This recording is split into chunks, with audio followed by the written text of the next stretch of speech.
बिस्मिल्लाहिर्रहमानिर्रहीम। मैं हूं मोहम्मद शफीक और आप देख रहे हैं राइटिंग हब। आज हमारा आठवां क्लास है। इसमें हम मुरक्कबात सीखते हैं। मुरक्कबात यानी दो दो हरूफ, इसके जोड़ और पेवंद हम सीखेंगे। पिछली क्लास में हमने अलिफ से या तक जो हरूफ है, दो क्लासों में हमने उसको तरतीब के साथ लिखना सीखा था। आज उसका जो पहला हिस्सा है, पहला एक लाइन है, उसको तख्ती कहते हैं। तो उसका हम मुरक्कबात उसके साथ लिखेंगे, यानी बे उन हरूफ के साथ, अलिफ से ये तक जो हरूफ है उसके साथ बे किस लफ्ज़ के साथ किस तरह पेवंद बनाता है, जोड़ बनाता है, ये हम सीखेंगे। ठीक है, तो शुरू करते हैं। पहला है अलिफ। अलिफ के साथ जब हम बे लिखते हैं, यहाँ से शुरू करते हैं और ऐसे ऊपर अपने अलिफ अपनी जगह पर लिखना है। बे की जो शुरुआत है, जो यहाँ से और अलिफ के दरमियान एक नुक्ता आना चाहिए। स्टूडेंट इस तरह लिखते हैं, बहुत बड़ा करके लिखते हैं, तो इस तरह लिखना गलत है। ठीक है, दूसरी बार बे के साथ जब बे लिखते हैं तो उसका पेवंद फिर बे और अलिफ से थोड़ा अलग है।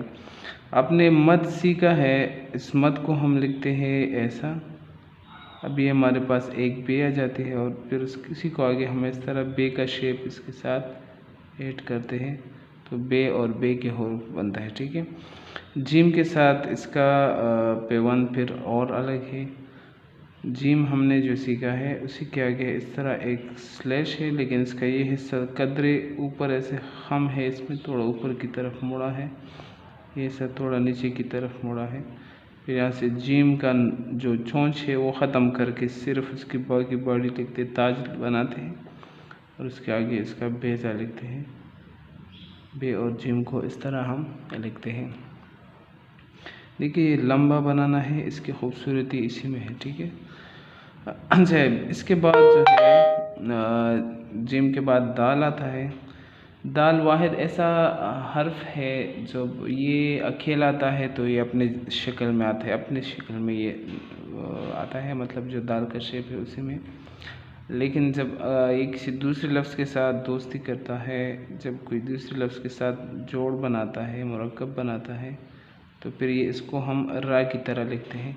स्टूडेंट की आदत है एक तो ये गलत लिखना, फिर ऊपर से इसको गलत लिखना, ऐसे ये नहीं है। हम इसको थोड़ा, ये अलिफ की तरह सीधा नहीं जाता बल्कि थोड़ा ऐसे मुड़ता है, पीछे की तरफ थोड़ा सा राउंड होता है। फिर इसका अब तकरीबन दरमियान से ऐसे कर्व लाइन आपने ऐड करनी है या रे का शेप ऐड करना है। कोशिश करें यहाँ पे जो दाल का एंड है, जो जूता है, और बे की जो शुरुआत है, ये दोनों लाइन पर हो। यहाँ पे एक ट्रायंगल बनेगा सफ़ेद। तो अगर ये देखिए इस तरह अगर एक ट्रायंगल बनता है तो फिर आपका हर्फ जो है वो ज़्यादा सही होगा, खूबसूरत होगा। ठीक है, मैं दोबारा लिखता हूँ। बे को इस तरह, फिर दाल को इस तरह। इसके बाद रे जब लिखते हैं तो जो शुरुआत है, बे का जो शुरुआत है, देखो हमने इस तरह बे लिखना सीखा है। जैसे ही हम बे को शुरू करते हैं, इसका थोड़ा सा हिस्सा लिखते हैं, फिर उसके साथ रे ऐड करते हैं इस तरह ऐसे, और दो लाइनों में रे अपनी जगह पर आएगा। बे और रे को हम इस तरह लिखते हैं। बे और सीन को किस तरह लिखते हैं, छोटा सा अलिफ।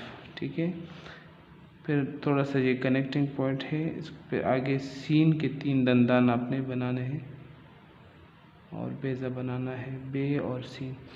आगे बे के ज़्यादातर हरूफ के साथ ये वाला शेप जो है, ये जो जोड़ बनाता है, मुरक्कब बनाता है। जैसे बेबा का अलिफ का सर है, फिर थोड़ी सी कुर्सी बनी, उस कुर्सी में स्वाद बैठ गया और फिर उसका बेजा आपने बनाना है।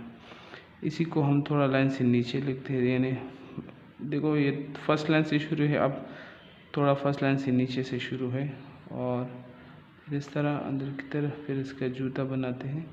ये जो उतराई है इधर ही आपने अलिफ को कनेक्ट करना है। ठीक है, बे और थे को लिखते हैं इस तरह। बे और आयन को लिखते हैं। पहले मैं आपको लिखना सिखाता हूँ कैसे लिखना है। यहाँ से अलिफ का सर, फिर थोड़ा ऐसे ऊपर जाते हैं यहाँ से। ये जीम के शेप का, जीम जो हमने जीम का ताज सीखा है तकरीबन उस तरह है, लेकिन जीम यहाँ पे थोड़ा सा शार्प है।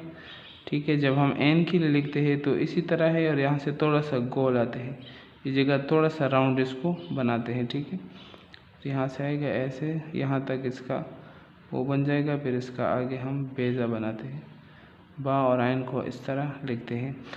ये एन जब भी दो लेटर के दरमियान में आता है, क्या कहता है, जब दो लेटर के दरमियान में आता है तो इसका ये ईगल के सर की तरह इसका शेप बनता है। देखो ये इसका चोंच है, फिर यहाँ से इसका सर है, ये इसका आँख होगा। ये अक्सर ऐसे देखो इधर से एक ऐसे उड़ता हुआ ईगल है, तकरीबन इस तरह इसके सर की तरह इसका शेप बनता है। तो ये अपने खूबसूरत जहन में रह के अपने इस तरह बनाए, ठीक है।